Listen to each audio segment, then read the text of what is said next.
बहुत समय पहले की बात है। भारत के एक छोटे से गांव में एक ब्राह्मण रहते थे जिनका नाम था सुदामा। वह अत्यंत गरीब थे, इतने गरीब कि कभी कभी घर में 2 वक्त की रोटी भी नहीं होती थी। लेकिन उनके पास था एक बड़ा धन, ज्ञान, संस्कार और भगवान श्री कृष्ण से गहरा प्रेम। सुदामा और श्री कृष्ण बचपन में संदीपनी मुनि के आश्रम में साथ पढ़े थे। वे वहां साथ में अध्ययन करते, खेलते, भोजन करते और सो जाते। कृष्ण ने कभी सुदामा को उनके पुराने कपड़ों या गरीबी के लिए नहीं आंका। दोनों के बीच सच्ची मित्रता थी। एक दिन गुरु माता ने दोनों से जंगल से लकड़ियां लाने को कहा। रास्ते में तेज बारिश हुई और दोनों पेड़ के नीचे बैठ गए। उसी समय सुदामा को जो थोड़ा सा भुना हुआ चावल मिला था, वह चुपचाप खाने लगे। जब कृष्ण ने पूछा, मुझे भी दो, तो सुदामा ने झूठ बोल दिया, कुछ नहीं लाया। कृष्ण मुस्कुराए, उन्हें सब पता था, पर उन्होंने कुछ नहीं कहा। समय बीतता गया।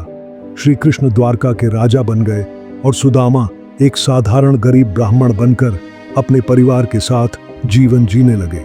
घर की स्थिति इतनी खराब थी कि बच्चों को भूखा सुलाना पड़ता था। एक दिन उनकी पत्नी ने कहा, आप कहते हैं कि कृष्ण आपके मित्र हैं, क्यों ना आप उनसे मिलकर कुछ सहायता मांगे। सुदामा हिचकिचा रहे थे। उन्हें मित्रता में याचना करना अच्छा नहीं लगा, लेकिन अंततः पत्नी के बार बार आग्रह पर वह तैयार हुए।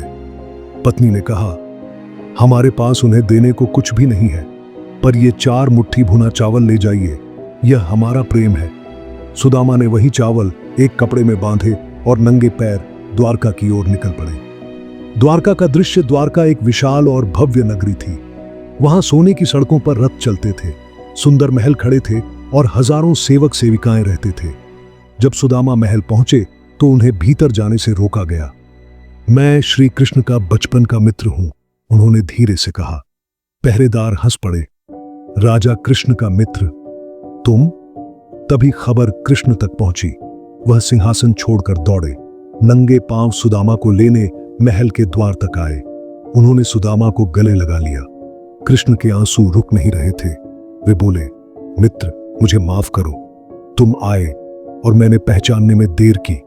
कृष्ण ने सुदामा को अपने सिंहासन पर बैठाया, उनकी थकी हुई पांवों को खुद धोया, उन्हें सुंदर वस्त्र पहनाए और राजभोज कराया। जब सुदामा ने संकोच करते हुए भुने चावल की पोटली कृष्ण को दी, तो कृष्ण ने उसे अत्यंत प्रेम से लिया और बोले, मित्र, यह तो मेरे लिए अमृत है। कृष्ण ने एक चावल का दाना खाया, फिर दूसरा। तभी देवी रुक्मिणी ने रोक दिया, क्योंकि वह जानती थी कि एक और दाना खाने से श्री कृष्ण सुदामा को संपूर्ण संसार का वैभव दे देंगे। वापसी सुदामा ने श्री कृष्ण से कुछ नहीं मांगा। वह सिर्फ अपने मित्र से मिलने आए थे। प्रेम ही उनका उद्देश्य था। उन्होंने कृष्ण को गले लगाया और लौट गए। रास्ते भर उनके मन में सवाल था, क्या कहूंगा पत्नी से, क्या हम वैसे ही रहेंगे। लेकिन जब वह अपने गांव पहुंचे तो उन्हें अपनी झोपड़ी की जगह एक सुंदर महल खड़ा मिला। बच्चे रेशमी कपड़े पहने थे, पत्नी के चेहरे पर मुस्कान थी और चारों ओर खुशहाली थी। सुदामा की आंखों में आंसू थे। उसने कुछ नहीं मांगा था, पर कृष्ण ने सब दे दिया।